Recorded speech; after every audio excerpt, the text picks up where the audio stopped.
With the relentless demand for reparations, land acknowledgments, and gender-fluid pronouns, it can be easy to understand why conservatives are burned out on the concept of identity. The left has used identity politics as a weapon to mercilessly bludgeon their foes and extract material and political capital, which are then used to bribe the client classes of the Democrat Party. This progressive obsession with an artificial and hollow collectivism can easily drive the right to assume that radical individualism is the only answer, but that would be a mistake. The lack of a true, organic, meaningful identity lies at the heart of our nation's ills, and to fight back we must understand the role identity plays in creating healthy and prosperous social order. While modern Western culture is obsessed with the notion of individuals choosing their own identity, it's important to recognize that none of us construct ourselves from the ground up. All of us are born into families and communities which serve as the substrate from which our individual person arises. Identity is never formed in a vacuum. We define ourselves by our relationship to others and our place in a broader society. Father, son, mother, daughter, elder, child. These are the most fundamental identities and the ones that will inform all the other relationships we encounter. These organic familial structures also introduce us to key formative concepts that shape our world, like language, religion, tradition, and custom.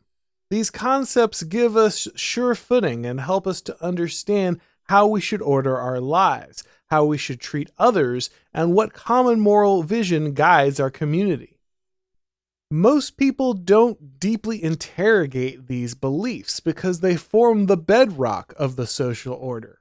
These unquestioned axioms serve as pillars of identity which hold the broader civilization aloft and help to maintain its particular character. To be a member of one culture is to be defined by the pillars of identity which set your way of being apart from the many other societies across the world. Human beings are more clearly defined by their limitations than by their freedoms, and it is in the limitations of our identities that we find true meaning. The spirit of the strong, independent individual is burned deep into the American psyche. The courageous pioneer carving out a new piece of civilization on the western frontier remains the ultimate American archetype, even after all of those lands have long been settled. But what we often forget about those brave frontiersmen is that their ultimate goal was to bring civilization, to create a community where none existed before. The first structures built to mark the transition from trading post to frontier town were the church, courthouse, and schoolhouse.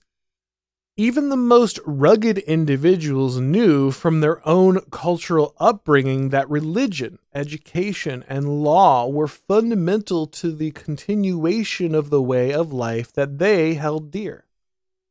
Conservatives are often blown away by the speed at which culture now shifts. New ideological trends seem to burst forth from nowhere, dominate our society, and then recede as quickly as they emerge.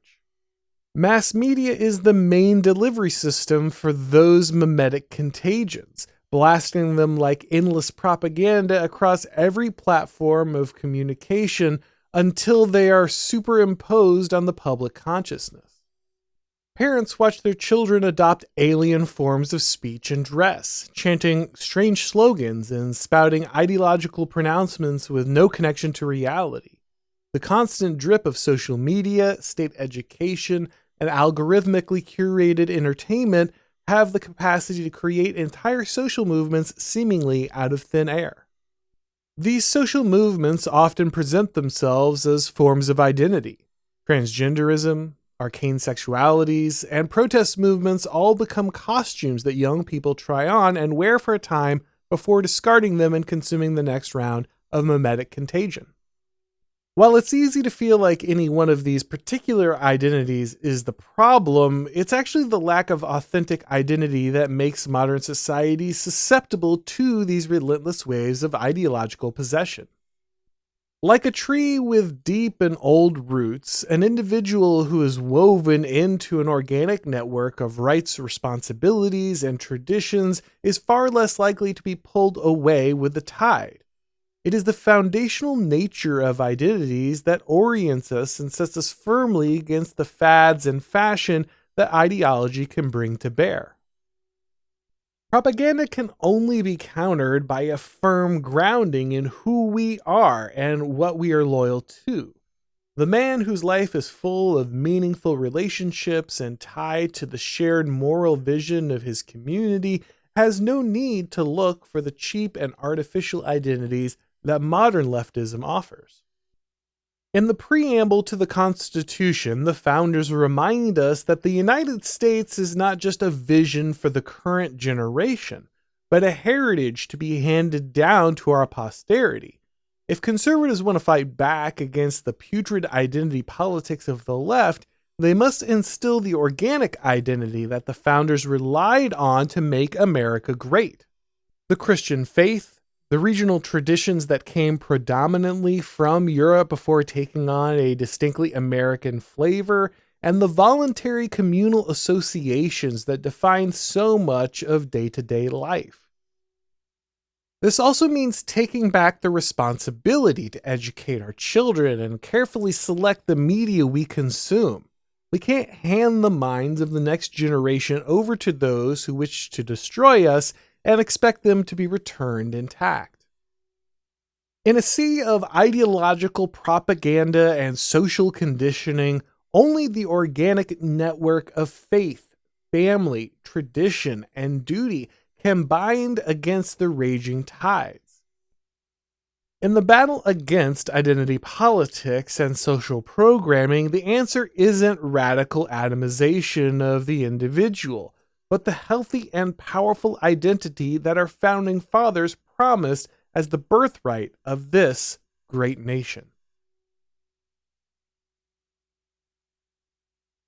Thanks for watching, guys. If you enjoyed this video, go ahead and click like, and if you haven't subscribed yet, now is a great time to do so. If you'd like to get these broadcasts as podcasts, make sure that you go ahead and subscribe to the Auron MacIntyre Show on your favorite podcast platform, and when you do, the ratings and reviews really help with the algorithm magic. If you'd like to go ahead and follow me on Twitter or Gab or Substack or Instagram, if you'd like to get these videos on Rumble or Odyssey, the links to do all of that are down below in the description.